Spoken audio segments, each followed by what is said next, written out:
Dear students, today we will move to the next part of Unit 2, that is reciprocal lattice. हमने last lectures में किया था जो x ray diffraction है। X ray डिफ्रैक्शंस basically use की जाती हैं किसी भी क्रिस्टल के स्ट्रक्चर को पता करने के लिए कि एक्चुअली एटम्स की लोकेशंस कहाँ पे है, इंटरएटॉमिक स्पेसिंग कहाँ पे है। तो जो जो जो भी क्रिस्टल की जो इंटरनल इंफॉर्मेशन है उसके लिए हम एक्सरे डिफ्रैक्शन मेथड का यूज करते हैं। और हमने ब्रैक्सला में देखा था कि जो सिंपल एनालिसिस था जो जो एक्सरे डिफ्रैक्शन का, हमने देखा था कि जो एक्सरेज हैं they are basically reflected from the crystal planes, from the crystal planes. अब किसी भी क्रिस्टल के अंदर there are so many infinitely many crystal planes आते हैं। ऑब्वियसली हमारे पास डिफरेंट ओरिएंटेशन पे, डिफरेंट डायरेक्शन में हमारे पास डिफरेंट प्लेन्स होंगे, डिफरेंट प्लेन्स होंगे। तो अगर हम उस सारे का एनालिसिस करके देखें तो that is one of the complex and tedious part. बहुत हमारे लिए मतलब वो डिफिकल्ट रहेगा कि अगर हम उसका एनालिसिस करने पे आ जाएंगे तो PP evolve was a scientist और उसने क्या कहा कि जिस तरह से हमारे पास एक लैटिस है, जिस तरह से हमारे पास एक लैटिस है, हमारे पास एक और लैटिस एग्जिस्ट करती है जो बिल्कुल वैसे ही सिमेट्रिकल होगी, वैसे ही रेगुलर होगी जैसे कि हमारी नॉर्मल लैटिस है। जैसे कि हमारी नॉर्मल लैटिस है, किसी भी क्रिस्टल की जो लैटिस है हमें पता है कि वो रेगुलर अरेंजमेंट है पॉइंट्स का और एक एक सिस्टमेटिक जो जो पोजीशंस पे जो पॉइंट्स हैं दे आर अरेंज। तो पीपी वर्ल्ड ने क्या कहा कि क्यों ना हम जो क्रिस्टल के प्लेन्स की बात कर रहे हैं, हम क्रिस्टल के प्लेन्स के कोरस्पोंडिंग ही अपनी लैटिस को जनरेट करें। क्रिस्टल के प्लेन्स के कोरस्पोंडिंग ही एक दूसरा एक मैकेनिज्म जनरेट करें। और उसने उस दूसरे मैकेनिज्म को जो नाम दिया वो बेसिकली एक रेसिप्रोकल लैटिस का पार्ट है। वो एक बेसिकली रेसिप्रोकल लैटिस का पार्ट है। और ये बड़ा एक एक समझने का कंसेप्ट है कि रेसिप्रोकल लैटिस एक्चुअली है क्या, एक्चुअली है क्या। देखो हम क्या कहते हैं कि अगर सपोज कोई भी आपको अगर हम नॉर्मली कहें कि कोई कोई मैथमेटिकल कैलकुलेशंस करनी है और कैलकुलेशंस के अंदर हमारे पास जो नंबर ऑफ वेरिएबल्स हैं वो सपोज हमारे पास टू है। एक तो हमें टू वेरिएबल के साथ कैलकुलेशन करना हो, एक सपोज में उस टू वेरिएबल को कन्वर्ट करके हम वन वेरिएबल के अंदर ले आए, एक उसकी कैलकुलेशन करनी हो। Which one is easy? दोनों में से आसान कौन सा है? ऑब्वियसली वन वेरिएबल के साथ। तो जितनी हम डायमेंशनलिटी घटाते चले जाएंगे उतना उतना जो कैलकुलेशंस हैं, जो एनालिसिस है वो हमारा इजी होता चला जाएगा। सबको पता है कि अगर हम जितने डायमेंशन रिड्यूस कर थ्री डायमेंशन के कोरस्पोंडिंग टू डायमेंशन का एनालिसिस इजी है, टू डायमेंशन के corresponding one dimensional analysis easy है। तो जैसे जैसे डायमेंशंस रिड्यूस करते रहते हैं वैसे वैसे जो जो जो हमारा एनालिसिस है, जो हमारा मैथमेटिकल एक्सप्लेनेशन है, that becomes easy. PP world ने यही किया। पीपी वर्ल्ड ने बेसिकली क्या किया, फिर हम उससे आगे रेसिप्रोकल लैटिस पाएंगे और ये रास्ता है रेसिप्रोकल लैटिस तक जाने का। पीपी इवाल्ड ने क्या किया, पीपी इवाल्ड ने जो प्लेन्स थे, जो क्रिस्टल के प्लेन्स थे हमारे नॉर्मल लैटिस में, उनको लाइंस में कन्वर्ट कर दिया। प्लेन्स को लाइंस में कन्वर्ट कर दिया। हमें पता है जब हम प्लेन्स की बात कर रहे हैं that is a two dimensional entity, और जब हम लाइंस की बात कर रहे हैं that is a one dimensional entity, that is a one dimensional entity.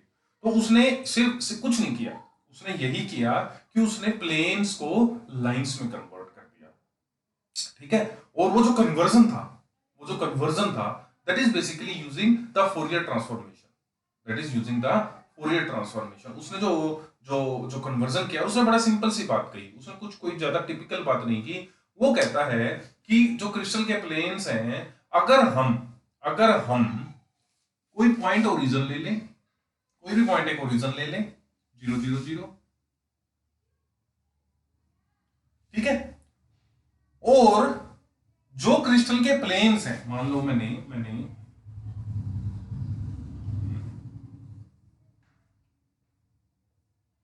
ये एक यूनिट सेल बना दी। अब ये जो प्लेन है ये हमें पता है कि दिस प्लेन इज 1 0 0 प्लेन। ये जो प्लेन है इट इज 1 0 0 प्लेन। ये 1 0 0 है।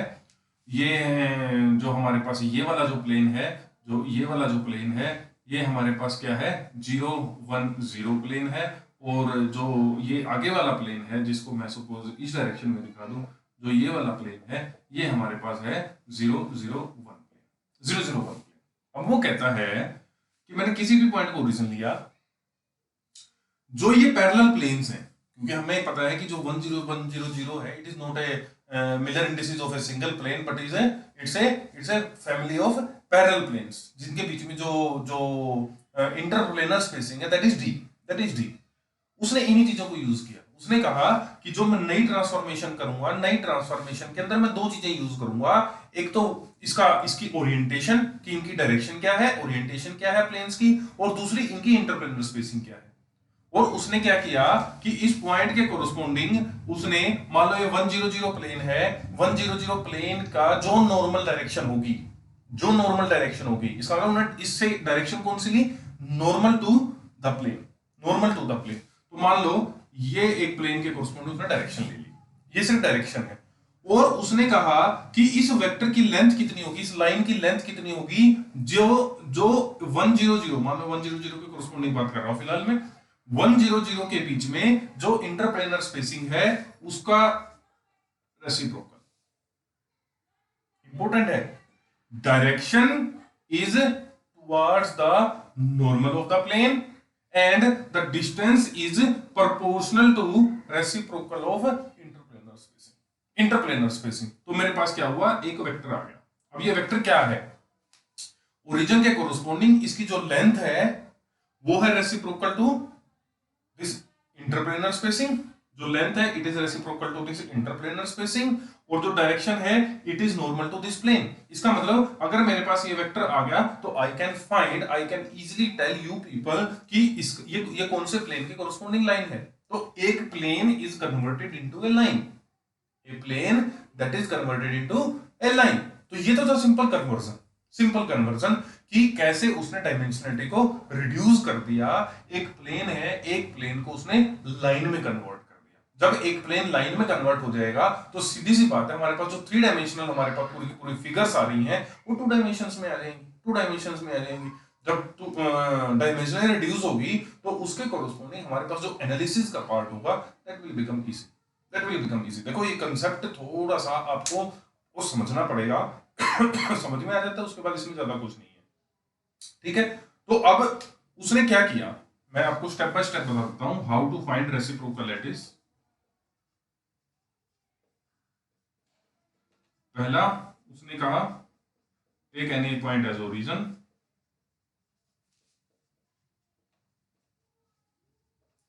Take any point as origin, पहली चीज। फिर वो कहता है इसके बाद दूसरी लाइन के अंदर, from the origin draw perpendicular to any plane. जो भी प्लेन की बात कर रहे हो उसके परपेंडिकुलर हमने ड्रा कर दिया, draw perpendicular to any plane. Length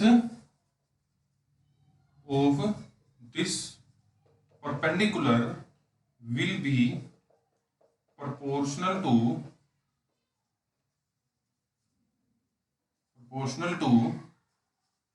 reciprocal of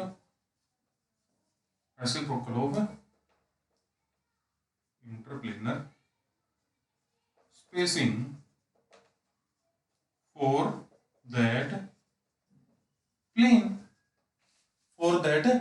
plane। ये हमारे पास आ जाएगा, ठीक है।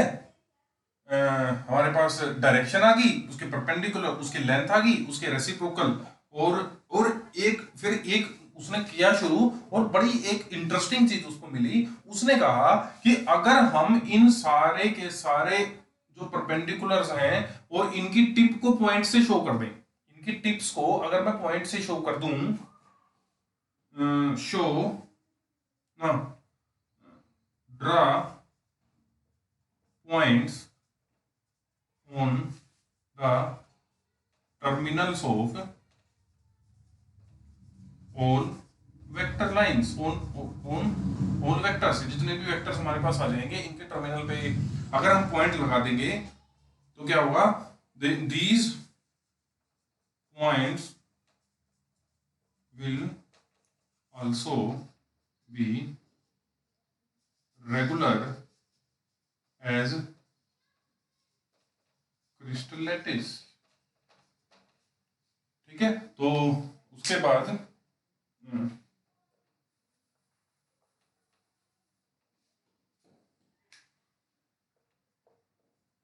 arrangement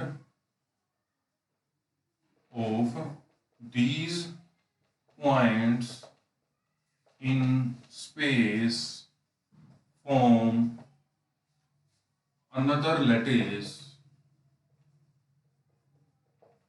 which is reciprocal lattice, which is reciprocal lattice। कुछ नहीं किया, कोई भी ओरिजिन लिया, उससे एक लाइन ड्रा करी, लाइन की डायरेक्शंस क्या होंगी, which are normal to the plane in the direct lattice. ठीक है, और उनकी लेंथ क्या होगी, length will be proportional to reciprocal of the interplanar spacing. और जो उसके टर्मिनल पॉइंट आए वहां पे पॉइंट्स लगा दिए, और उसने देखा कि स्पेस में जब हम इन पॉइंट्स का अरेंजमेंट देखते हैं that is also regular as that of direct lattice, at that of direct lattice. तो उन्होंने इन पॉइंट्स के अरेंजमेंट को जो नाम दिया वो नाम दे दिया रेसिप्रोकल लैटिस का, रेसिप्रोकल लैटिस का। ठीक है, तो इसका मतलब जब भी कोई क्रिस्टल होगा उस क्रिस्टल के साथ दो लैटिस होंगी, एक डायरेक्ट लैटिस जिसकी हम अभी तक स्टडी कर रहे थे, और एक रेसिप्रोकल लैटिस जो पीपी वार्डर ने बताई। रेसिप्रोकल लैटिस इसलिए इजी है क्योंकि रेसिप्रोकल लैटिस बेसिकली हमारा जो एनालिसिस है एक्सरे डिफ्रैक्शन का उसको इजी बना देती है, उसको इजी बना देती है। और हम ये देखेंगे कि इन दोनों में जो डायरेक्ट लैटिस है और जो रेसिप्रोकल लैटिस है इनमें एक रिलेशन भी एग्जिस्ट करेगा। हमें अगर डायरेक्ट लैटिस के वेक्टर्स का पता है तो we can directly find the vectors of the reciprocal lattice. Reciprocal का पता है तो डायरेक्ट पता लग जाएगा, डायरेक्ट का पता है तो रेसिप्रोकल पता लग जाएगा, तो दोनों हमें पता लग जाएंगे। और क्योंकि इसमें हम लेंथ को reciprocal of the interplanar spacing ले रहे हैं, सिर्फ इसी कारण से इसका जो नाम दिया गया वो रेसिप्रोकल लैटिस दिया गया, वो रेसिप्रोकल लैटिस दिया गया। एज एन एग्जांपल अगर मैं बात करूं, अगर हम कोशिश करेंगे थोड़ी सी ड्रा करने की, शायद आप लोगों को समझ में आ जाए। आपकी बुक में भी दिया हुआ है, आप बुक से भी देख सकते हैं, आई थिंक वहां से आपको थोड़ा सा और ज्यादा क्लियर होगा। मैंने क्या किया, मैंने एक एक पॉइंट लिया, ठीक है, इस पॉइंट को मैंने ओरिजिन मान लिया। अब सपोज मेरे पास जो प्लेन की डायरेक्शन है वो ये वाला प्लेन है 0 0 1 प्लेन थ्री डायमेंशनल होगा, तो जो प्लेन इस तरह का होगा तो उसका परपेंडिकुलर की डायरेक्शन क्या होगी, ऊपर की तरफ। तो इस ओरिजिन के कोरस्पोंडिंग मैंने क्या किया, ये सपोज नॉर्मल हो गया, ये नॉर्मल जो पॉइंट है इसको लिख दिया मैंने 0 0 1। इसका जो ऊपर वाला पॉइंट आ गया वो हो गया मेरे पास 0 0 2, उससे आधा अगला पॉइंट आ गया 0 0 3। मान लो अगर हम इन लेंथ्स को देखें, ये 0 0 2 के कोरस्पोंडिंग है, 0 0 3 के कोरस्पोंडिंग है, ये 0 0 4 के कोरस्पोंडिंग है। क्योंकि हम क्या करते हैं कि जैसे जैसे हमारे मिलर इंडिसेस बढ़ते जाते हैं तो जो इंटरप्लेनर स्पेसिंग है वो घटती जाती है। जब इंटरप्लेनर स्पेसिंग घटती जाएगी तो इसका मतलब जो रेसिप्रोकल है वो हमारा बढ़ता चला जाएगा, ये हो गया 0 0 4। तो ये पॉइंट्स की लोकेशंस आ गई मेरे पास, ये एक प्लेन। दूसरा प्लेन मेरे उससे सपोज दूसरा प्लेन की जो डायरेक्शन है वो है ये वाली, और जो ये वाला प्लेन है it is 1 0 0 plane. Suppose it is 1 0 0, इसका परपेंडिकुलर की डायरेक्शन क्या होगी, इसकी जो परपेंडिकुलर की डायरेक्शन होगी वो होगी सपोज ये वाली, और ये आ गया दूसरा पॉइंट, इसका पॉइंट। तो ये कौन सा पॉइंट है 1 0 0। अब ऊपर की तरफ जा रहे हैं तो हमारे पास ये वाला पड़ रहा है, इसका ये इस तरह से प्लेन है, इसका परपेंडिकुलर इस डायरेक्शन में होगा 1 0 0। उसके बाद अगला जो पॉइंट यहाँ पे इससे डबल मैं लगाऊं पॉइंट यहाँ पे आ जाएगा, ऐसे ट्रिपल पे लगाऊं यहाँ आ जाएगा, ऐसे 4 गुना पे लगाऊं यहाँ आ जाएगा, एंड सो ऑन। ठीक है, ये 100, ये 200, ये 300, ये 400 एंड सो ऑन। इस डायरेक्शन में मेरे पास चौथे वाला तीसरा जो कोऑर्डिनेट है वो बढ़ रहा है, इस डायरेक्शन में मेरे पास सपोज पहले वाला बढ़ रहा है, तो ये 100, ये आ जाएगा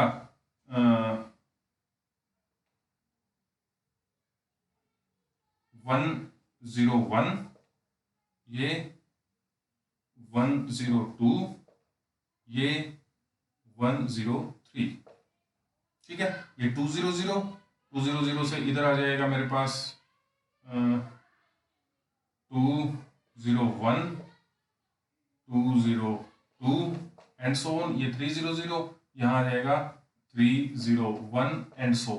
तो इस तरह से मेरे पास पॉइंट्स आ जाएंगे।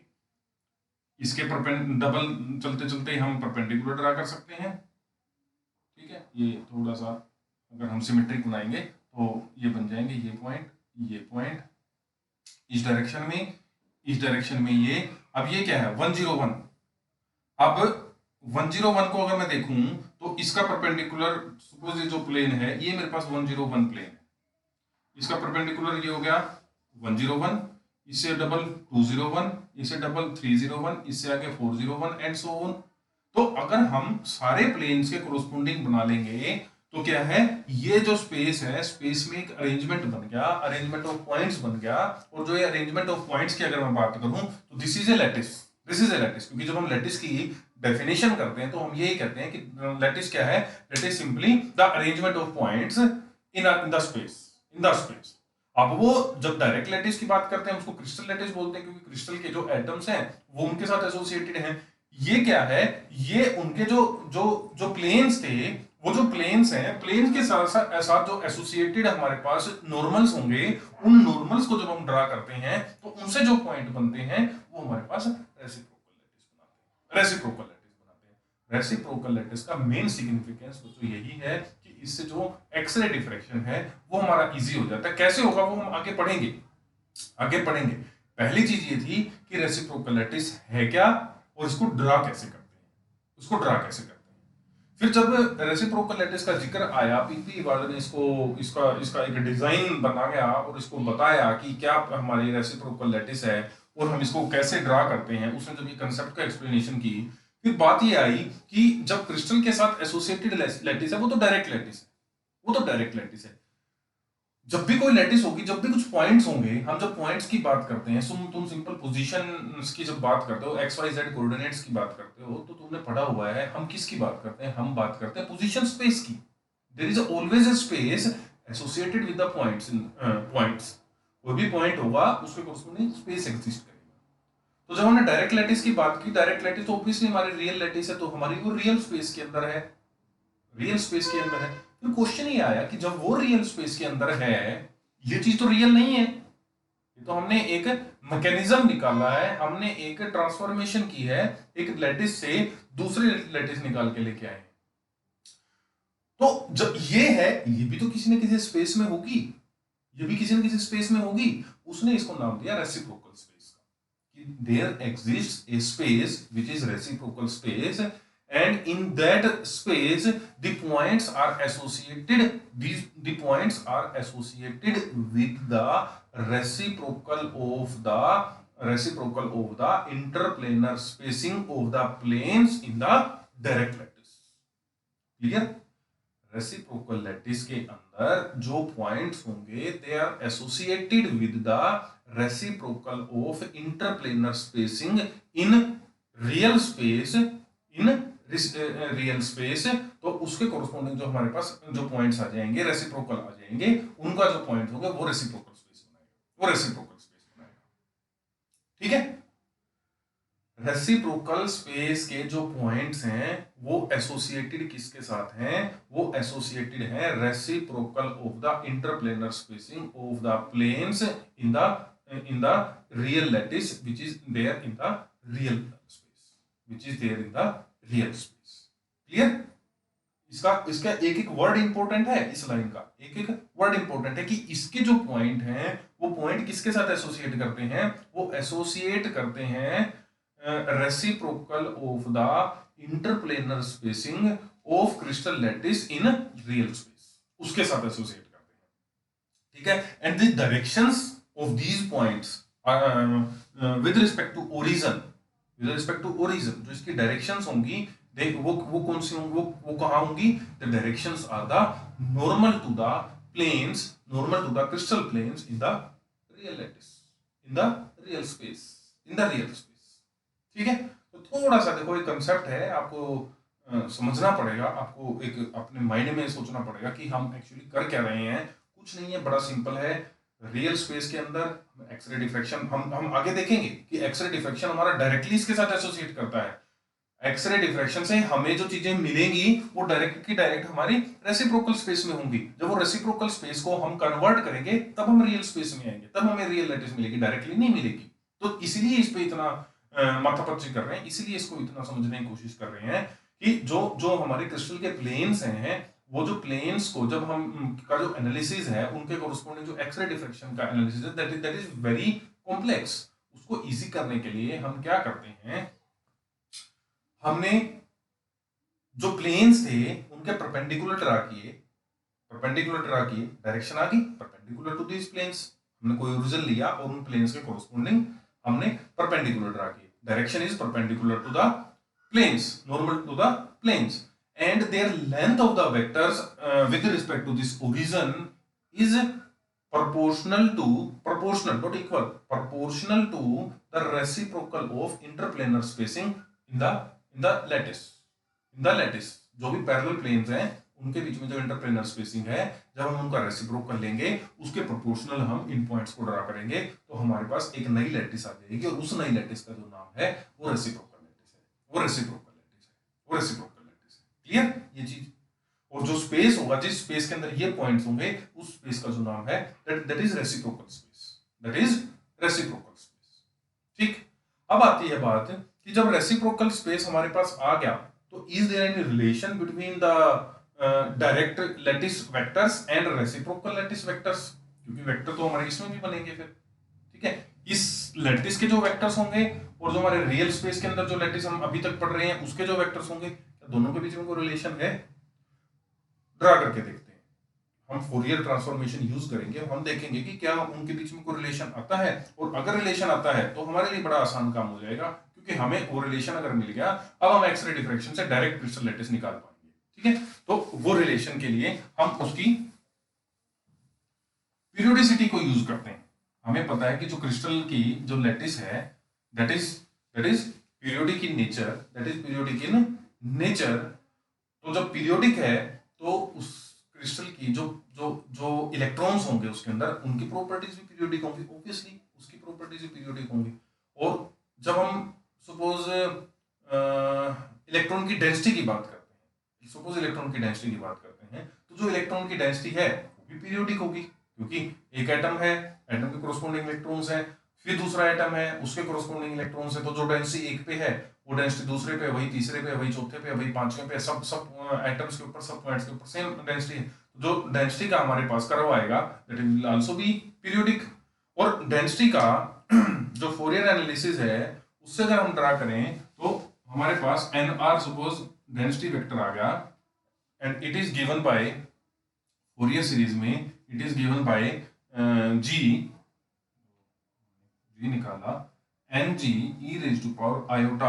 आपने सेकेंड ईयर के अंदर पढ़ी होंगी फोरियर